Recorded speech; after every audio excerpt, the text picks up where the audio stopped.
Emily Callahan, and I believe it's her sister who's missing. Her name is Mackenzie Callahan. It's her picture that's on the front of this. Um, she also goes by Katie Buckley, apparently. She is 26 years old. She might be with her boyfriend, a guy named Marshall Hughes. Emily said that she just wants to know her loved one was okay. So, like, get a hold of her. The thing that I said when Natalie disappeared was call your mom. Call your mom. When people go missing, that's what I say. Go call your mom. Um, anyway, she's missing from Hood River. Anybody in Hood River, apparently, she was seen yesterday at Safeway in Hood River, but she was not at the homeless shelter. So her sister was wondering about where the homeless camps are. I told her about the church parking lot that's run like a prison yard, that might be a place to look. Emily Hahn was missing from Hood River in the Dalles area. She was found, thank goodness. She actually got a hold of me because she was found.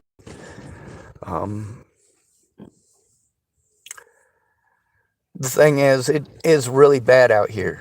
If you guys have followed my channel, you see how bad it is. You see how difficult it is to get heard by the police, to get a place to even sit down and safely write a police report. Or there's a lot of things that you need to say that are not appropriate for public, and you're forced to try to get them said in public while being talked over. Mackenzie Callahan has been missing since October, which is pretty significant. October, November, now it's the end of December. She's been missing 3 months or thereabouts.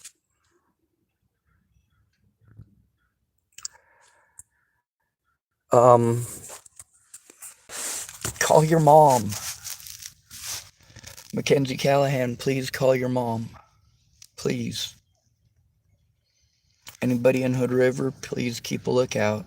Please let her know. Call your mom. Oh, sorry about belching. I know it's rude.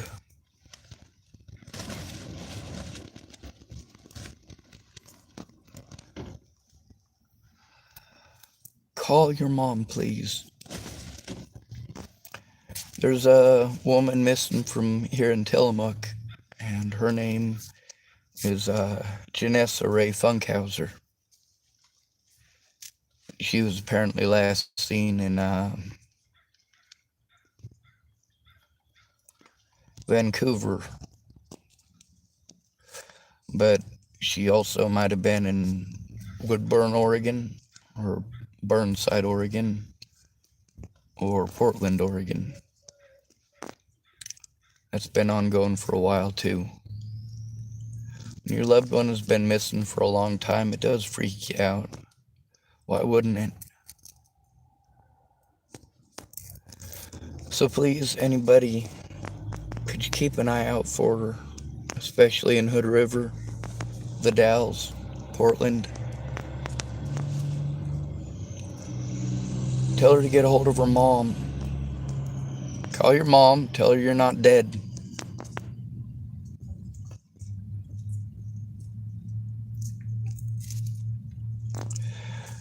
I see the drugs out here every day. I see the addicts every day, and I still see them as people.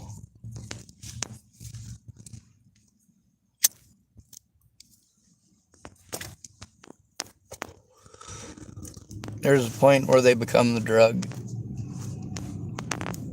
But there's still a person in there somewhere, philosophically.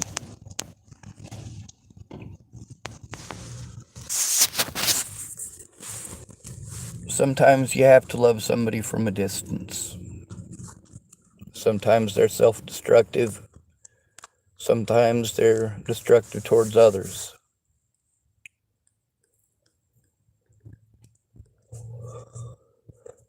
But when someone is afraid for your life, you should probably let them know that you're not fucking dead.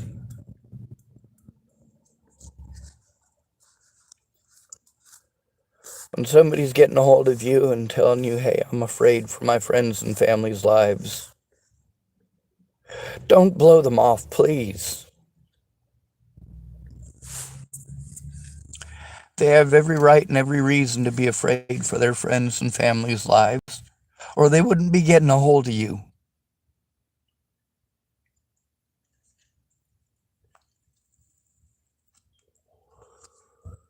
You got to try to get something done in the first 24 hours, or you could fuck it up like they did with Natalie Bollinger.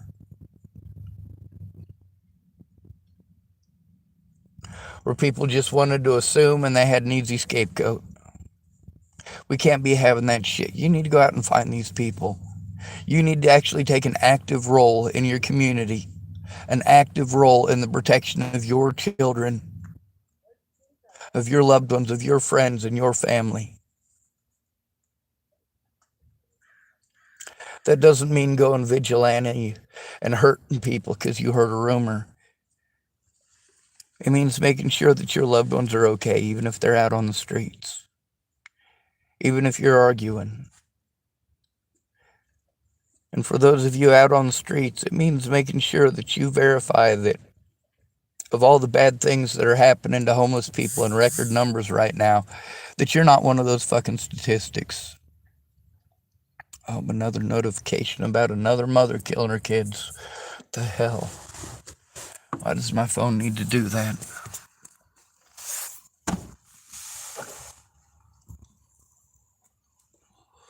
I'm sorry, that was an unrelated situation. It was a thing on my phone I don't know how to remove. It's a news feed that pops up with all sorts of stuff. Whenever I look up missing people, it gives me some of the stuff that's on there. Sorry, I'm hoping that I got this open enough for me to be able to get a signal. This young woman, her name is Mackenzie Callahan. She's been missing since October. She might be with her boyfriend, Marshall Hughes. They were apparently last seen in the Hood River, and they were not seen or booked in at the homeless shelter.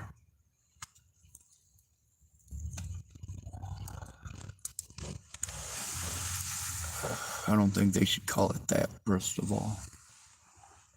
But my opinions aside, and my opinions of the police there,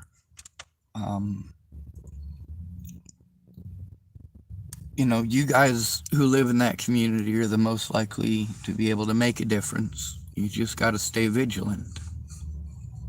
It's one thing when people say, oh, somebody's missing from Bainbridge, right? No, that's still pretty close. But how about if they're missing from Chicago, Illinois? Yeah, your chances of running into them are slim. When you live in Hood River and somebody goes missing, and they might be missing right there in Hood River. Maybe they're on drugs. Maybe they're not. Is it okay to write them off as human beings because of it? You get to see on my YouTube channel here, I get taken advantage of by a lot of homeless people, a lot of drug addicts who do mean well still, but they're still drug addicts. And the help that they need, they're not getting, despite all of the taxpayer dollars that are being expended towards therapists.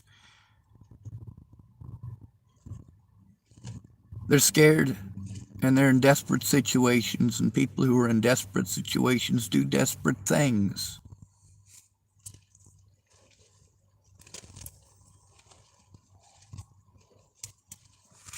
Now, Mackenzie Callahan is obviously an adult.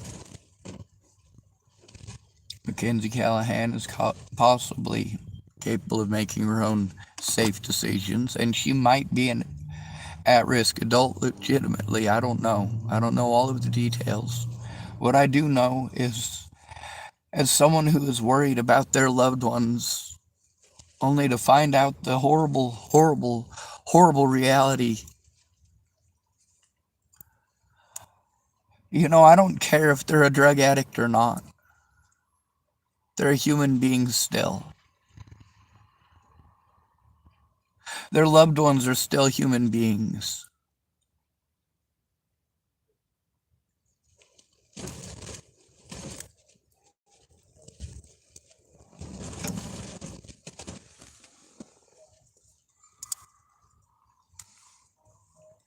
I'm real good at risk management and assessment. When somebody is in an extremely dangerous situation, I'm actually pretty good at eyeballing the situation, reading the room, and knowing what the fuck is up. A lot of people tell me I should look the other way. I should mind my business. I should be about me. Don't worry about other people. Don't worry about other people. You fucking kidding me? It's horrible.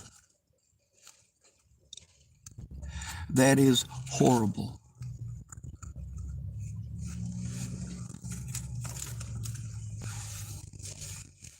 Please help find this woman safe and sound. Out here, it's difficult to keep a phone number. Between arrests, addictions, assaults,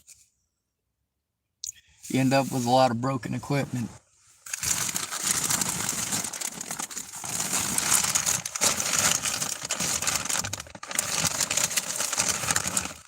I'll show you what I mean. There's a registered pedophile in Nebraska who decided he was gonna try to use Natalie Bollinger to get himself some credibility as a human being again. This guy's on the Nebraska registry, 25 years on the registry.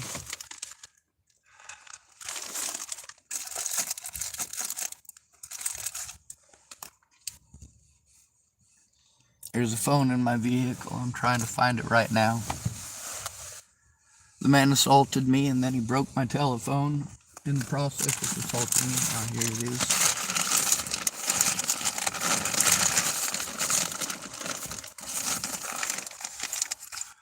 I got a bunch of phones. I have to write my name on the back. Write my number on the back for each of these phones.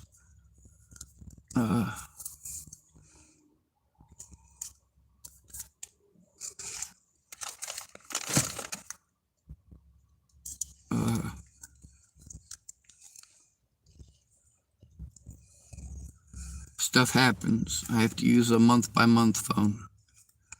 This is what the screen of it looks like.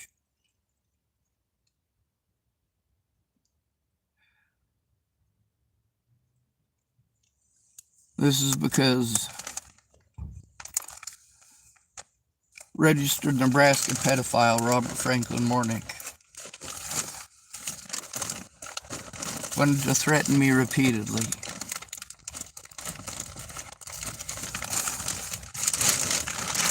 And then he was angry that I spoke up about it.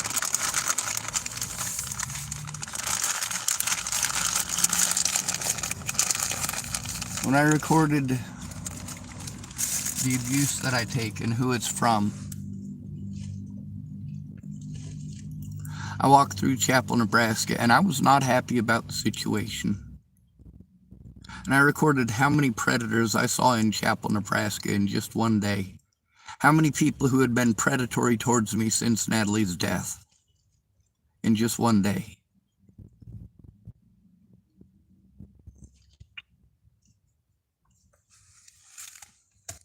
Not having a telephone is a very, very scary thing out here on the streets. When you're harmed, how do you call your loved ones? And then there's priorities. When you're addicted to drugs, yeah, you might think about calling your family. But also, do you have enough money for your drugs for the day? Same thing with alcoholics. How about your daily needs? Your food, your water, your shelter. You're stuck in survival mode out here on the streets, whether you're on drugs or not. It is hard to get anything else accomplished when you are constantly running around trying to maintain just what you have. And people pretend like you should be happy with nothing. And then as soon as you have nothing, they start telling you that you need this and you need that. Oh, well, you should get a car. You should try getting into an apartment. Like, holy shit. God, if only it was that easy, right?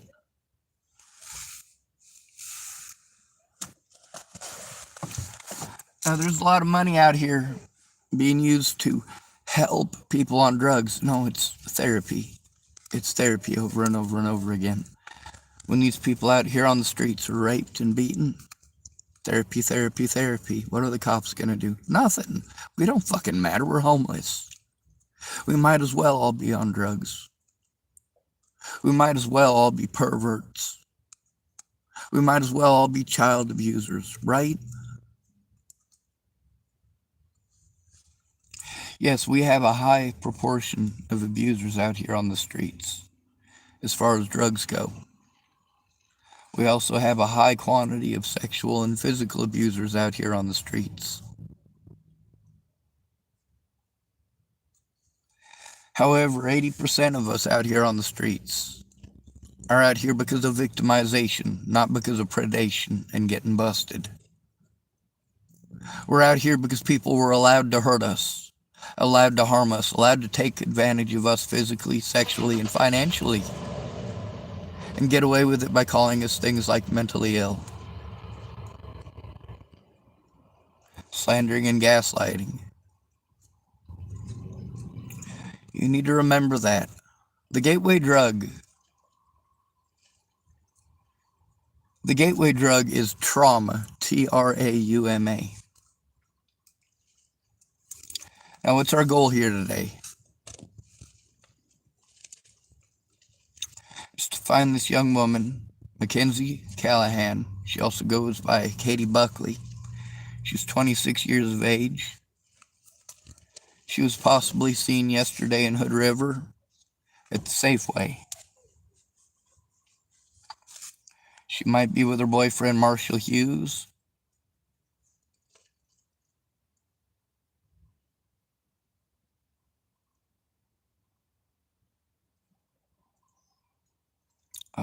Emily Callahan is the lady who got a hold of me. That was in the last video. I made sure that I took screenshots of it so that I could remember the information. I wasn't able to find any decent pictures because my phone that I'm using is also busted because of an assault. Well, it was steadily broken repeatedly over several assaults by a man named Andrew here in Tillamook, Oregon. My car is broken down, so I can't escape to somewhere else. I can't just abandon everything that I have because I've got evidence of abuse against a lot of people out here on the streets as well as in houses. And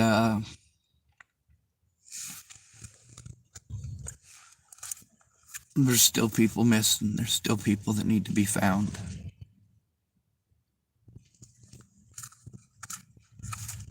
I didn't get a whole lot of information. I tried to get as much as I could, and I believe Emily is her sister, and I think she's gonna send me some stuff via email, and hopefully that'll help to find her and help to narrow it down. I know it sucks to have people tell the whole world that you're a user, but that's the information that I was given, and that's also an important thing to note. It helps to narrow it down to where you might possibly be at, and if harm did come to you, to help discover who it is that might have harmed you.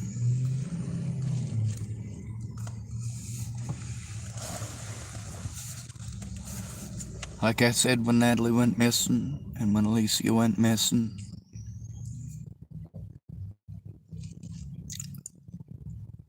when Tommy went missing, when Janessa went missing, call your mom. Call your mom. Please just call your mom. Let her know you're not dead. Okay, at least that much.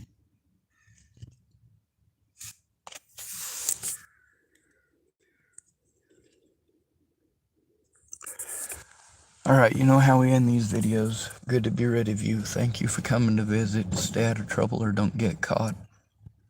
Remember, you are your brother's keeper and your sister's keeper too, and no victim left behind.